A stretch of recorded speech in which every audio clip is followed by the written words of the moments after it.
you will proactively search for the range of neo-Nazi and far-right organisations that have been identified by groups such as Hope Not Hate. We have long held that white supremacist organizations, far-right organizations let me rephrase this.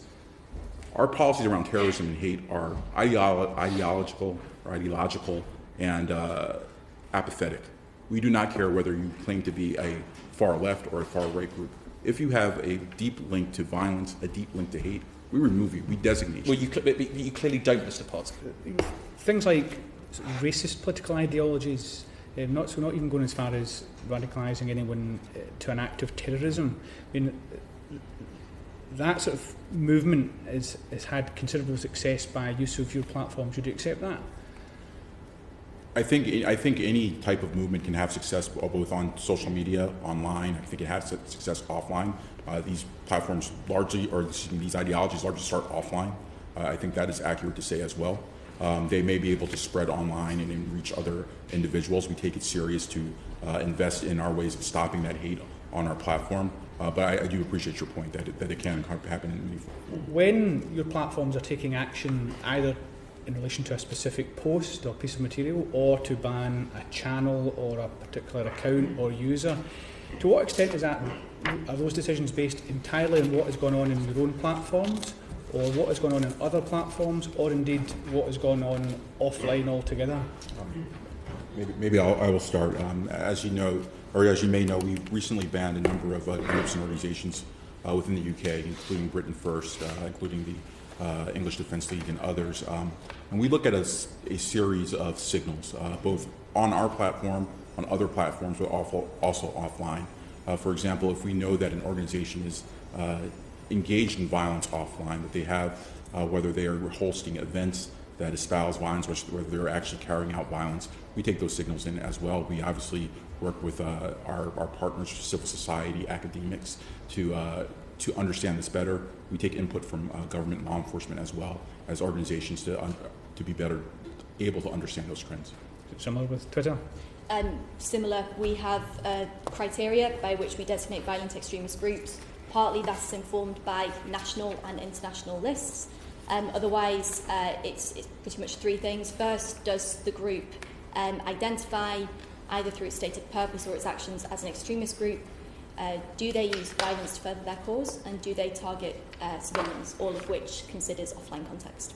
And I think a lot of this discussion is about discoverability of content and how that you can reduce the incentive of people interacting with borderline content. We've found in our research, and every company has their own research, we found in our research that no matter where you draw the line on prohibited content and allowable content, that people tend to engage more around the borderline content.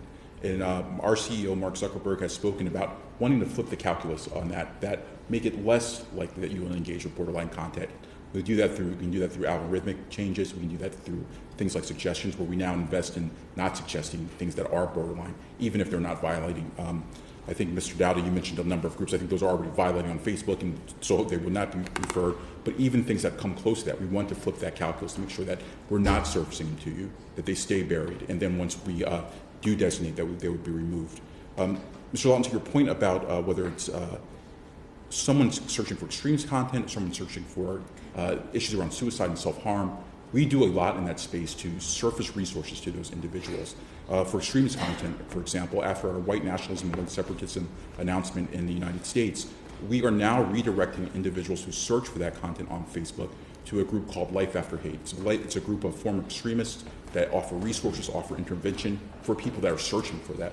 I think those are big steps. Similarly with suicide. How many sites are you doing that for? We're doing that now. We're partnering with Life After Hate now in the United States. We're looking to roll that program out more globally. I know here in the UK, we work with the Online Civil Courage Initiative, one of our counter-speech initiatives, where they have Hope Not Hate, they have the ISD, others that work with that group, where we think that there would be a likelihood that we offer redirection services so that we can have intervention. Okay. How many sites are you redirecting from now? It would be searches. It would be searches on our platform. Maybe I'm not understanding your question, sir. Well, you are saying that if somebody's looking for these extremist sites, then they can be redirected to something that is right. It may be, for Mr. Pansine, yes, an authoritative news source, but you're saying it's something that may be an antidote in some form to whatever hate extremist site they have alighted upon. Right, it's a number of search terms, and I would have to come back to follow exactly search terms. So it's not just sites. Well, you see, the point is, we've had all this. We are looking at. We are in discussions with Oxford University. We are dealing with all these groups. These discussions have been going on for ages. You have the personnel, the technology, and the algorithms now to clamp down on this stuff. I never cease to be amazed how many products I never knew I could live without or couldn't live without, that I'm told when I just do basic searches on any of your platforms. If you put a fraction of that effort in trying to promote the sale of goods and get the Revenue Commission from doing so, into coming up with algorithms which actively redirected people now to antidotes to hate sites, or didn't signpost them to the sort of sites that the chair has come up with, we might start to take you seriously. So let's drill down into some of your numbers, Mr. Potts. You told us just now that 15,000 of your employers are involved in content moderation. That was the figure you gave? That's correct, sir. Right, even though it's below the 20,000 target for 2018 that one of your predecessors indicated, and even though at the last quarter alone, your revenues went up by 61% to $16.9 billion. So there's no lack of money to invest in those people. So of those 15,000 people, how many of them are actually designing algorithms which will redirect, prevent hateful content, or react and quickly take down hateful content, actually moderating sites that come up? How many of those 15,000 are doing that rather than moderating algorithms which will try and sell me more product? So, Michelle, I want to be clear, and I would have to check the transcript to Mr. Milner's comments. We now have 30,000 people who work in safety and security. That includes subject matter experts, whether they're in counterterror and whether they're in safety around things like suicide, safety around other health issues. We have 15,000 what we call content moderators who specifically focus on enforcing the policies. We also have, that is within that 30,000, we also have thousands of engineers who build out the algorithms. So I think the number, I'm having a little difficulty trying to parse the number for you, I want to be clear, but the 30,000, so which is obviously more than 20,000, 30,000 people who are working in this area that work together in concert across to scale all these policies to our global community. So in many ways that I think we are not only have met the 20,000 number, we are beyond that. We have. Okay, what are these 15,000 doing? The 15,000 people that we speak of, they are specifically content moderators who enforce our policies based off of both user reports, based off of proactive algorithms that surface likely violating content to them. Those people are based in over 20 different offices globally, speak over 50 languages. They work on the process to ensure that the reports are being reviewed quickly, that we can enforce those within a very quick turnaround time. So they are there purely and exclusively to remove or prevent or respond to harmful content?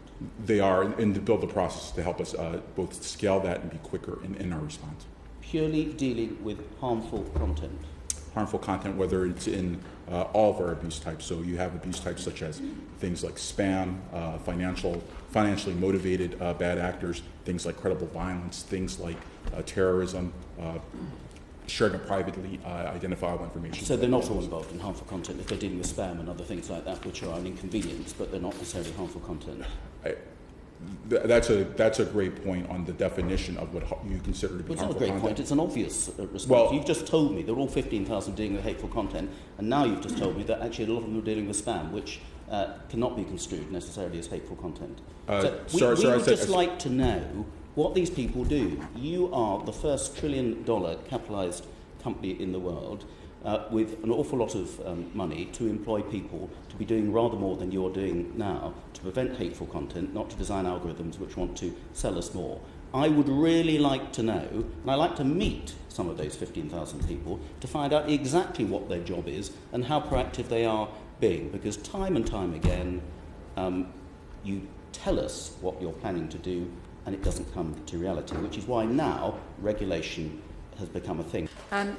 Facebook, and I welcome some of the work that you've announced recently on removing some far-right extremists. You've said individuals and organisations who spread hate have no place on Facebook.